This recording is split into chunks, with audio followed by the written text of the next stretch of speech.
Hey, feeling good, like I should. When in dark, I walk around the neighborhood, feeling blessed. All right, let's take a look at our homework for today, or from yesterday. Our M&Ms are on the multiplicative identity, and the multiplicative identity is the number 1. Because whenever you multiply a number times 1, it retains its identity. It does not change at all. So if you take 1 times any number, your answer is going to be that number. And we apply that to writing equivalent fractions, because we start with 2/3, and if we multiply 2/3 times 1, our answer is going to be 2/3.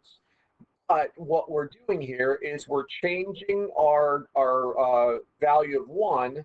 Well, we're not changing the value of 1. We're changing the ratio of numbers in the fraction that's equal to 1, so that we can change our fraction to an equivalent fraction. So 2 times 2 is 4, 3 times 2 is 6. If we were to draw a picture of how this works, let me see, let me get there right. Okay, so if I were to take this guy right there and maybe clone it so it's exactly the same, very nice.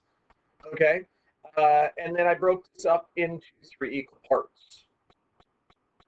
If I break this guy up into 3 equal parts and then take each one of those parts and cut them in half, then we've got 6 equal parts. So I'm going to shade in 1 2/3, and I'm going to shade in the same number over here, and you can see that the amount shaded in is the exact same for both. This is 2/3, but because I've broken that circle into 6 equal parts, then it's 4 out of the 6 equal parts that have been shaded in. Thus, 4/6 is equivalent to 2/3 because we used the multiplicative identity. We multiplied it times 1, so it was going to be equal to whatever number we started with. All right, let's take a look here at what we've got.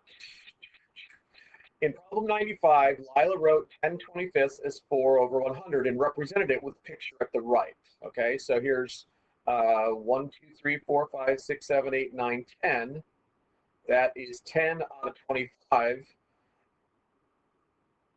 And Tony thinks this fraction is also equal to 2/5. So the question is he correct? And so if you take a look at that, if you create these 4 lines down the center, you're breaking it up into 5 equal parts. 1, 2, 3, 4, 5.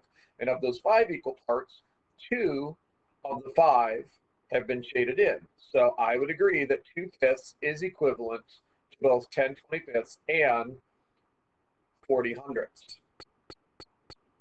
If you want to prove that they're equivalent to each other, then you could set 2/5 equal to 10 over 25 and do the cross multiplication. 2 times 25 is 50, and 5 times 10 is also 50. So that's a proof that these 2 fractions are equal to each other.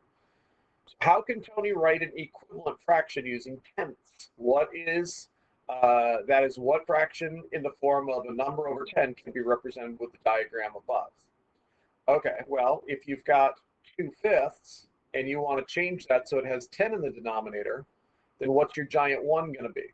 You're going to be multiplying times 2, correct? So 2 times 2 is 4, 5 times 2 is 10, 4/10 would be equivalent to 10 over 25, to 2 over 5, and 40 over 100.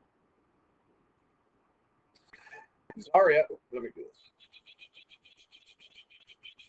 Zaria, which is something that I call one of my daughters sometimes, wants you to solve this puzzle. I am thinking of a number. If you divide my number by 2 and subtract 4, you will get 2. Okay, so I'm starting with a number, whatever that number is. Okay, there's our variable.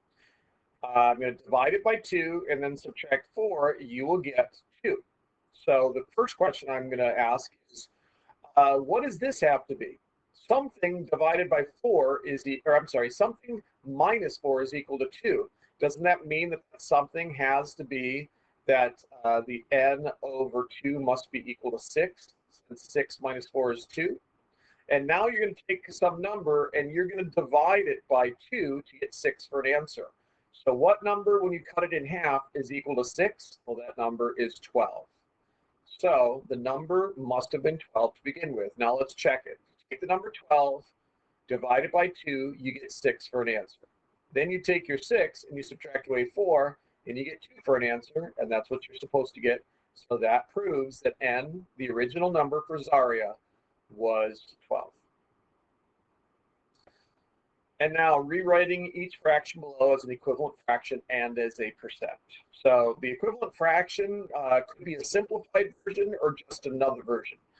So 5 over 20, if you took 5 over 20 and you divided it by 5 over 5, since that's the greatest common factor of 5 and 20, you would get 1 over 4, which is your 1/4.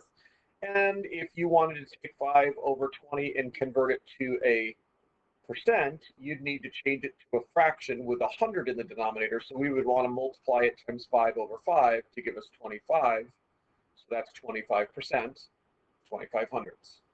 9 over 25, well, if you multiply it times 2 over 2, it becomes 18 over 50. And if you multiply that times 2 over 2, it becomes 36 over 100, which is 36%. And then 9 over 6, if you divide it by 3 over 3, becomes 3 over 2. And then you take 3 over 2 and you multiply that times 50 over 50, because we need to change it to a percent. So we want the denominator to be 100, correct? So if we multiply 2 times 50, we multiply 3 times 50, and that's how you get 150 hundredths, which by definition is 150%. All right, now let's add some fractions together. If you said the answer here was 4 over 8, you were correct. The problem is we always want to express our fractions in simplest form. So you'd want to divide the top and the bottom by 4 over 4 to get us 1/2.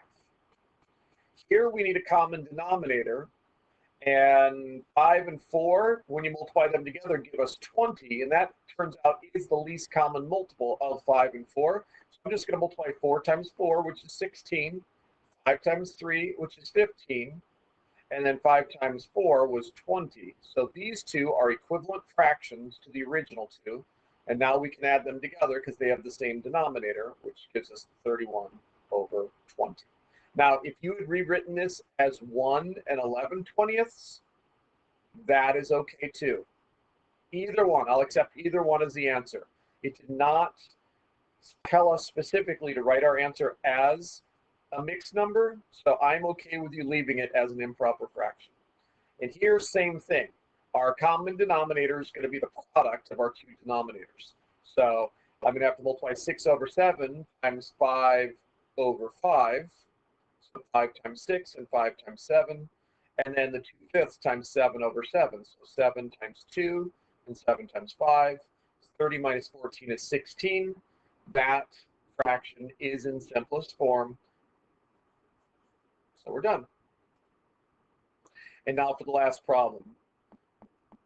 What is the length of the marked portion of each line segment? Copy the segment down and then plug in the necessary numbers. So basically what we want to do is we want to figure out what the scaling is. So if you go from 0 to 75 and it takes you 1, 2, 3 steps to get there, then we're going to take 75 divided by 3, and that means that this is 25, this is 50, and that's 75. Well, this section in here is 25.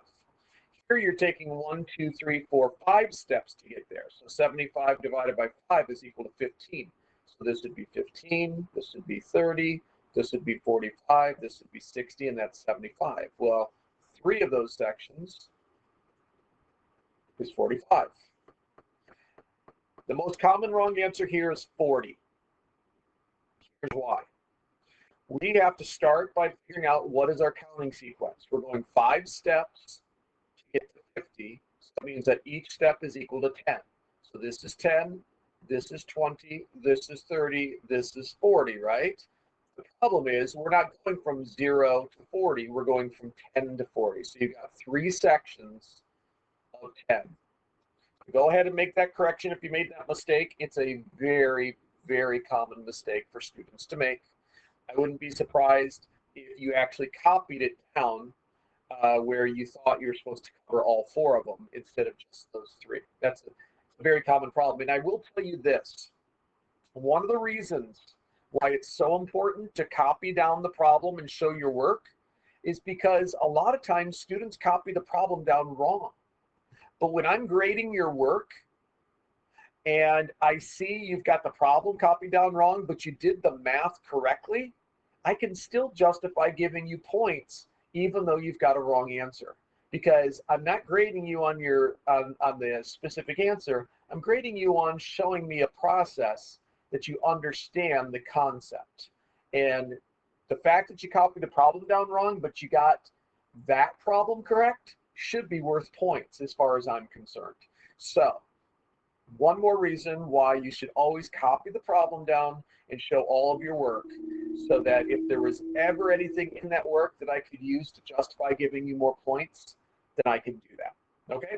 All right. So how much time did that take? 10 minutes, almost 11 minutes. Not too bad. All right. I'll talk to you later. Bye. Hey, feeling good, like I should.